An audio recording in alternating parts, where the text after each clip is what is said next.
ভাই হন তোর একটা প্রশ্ন করি। কি প্রশ্ন করবি তুই? তুই এখন আবার ওরে কি প্রশ্ন করবি? আরে হেরুম কিছু না, ওদের মোর একটা কথা জানার আছে। ও আচ্ছা তাহলে ঠিক আছে।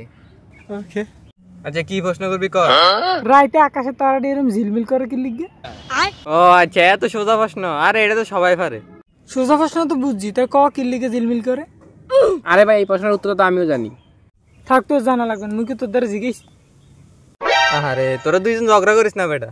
আর সব কথা না গলান লাগবে কে? তুই তাড়াতাড়ি ক ভাই। ওকে আচ্ছা খারাপ কইতাছি, তার আগে তোর কাছে আর একটা প্রশ্ন আছে। তোর আবার কি প্রশ্ন? তেমন কিছু না, তুই কি আর্টসের স্টুডেন্ট? আর বেটা না, কমার্সের। তুই আর্টসের স্টুডেন্ট নি? আরে না ভাই আমি তোর সাথে করি। এই প্রশ্ন আসছো ক? আরে না এমনি জিগেছি, তোর দাদা দাদিকে বাঁচি আছে না? আরে বেটা না, আমার দাদা দাদি কেউ পাইছে না। এবার হুন তাইলে তো আকাশে যে তারাটি জন্মল করে না, এটি হচ্ছে তোর দাদা দাদি বুঝছ। ও আচ্ছা।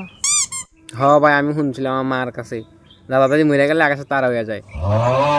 ও আচ্ছা, মুই তো একদিন জানতাম না ইয়ে। তাহলে এবার বুঝত নি আকাশে গেলে তারা জন্মল করে। হয় হয় ভাই বুঝছি।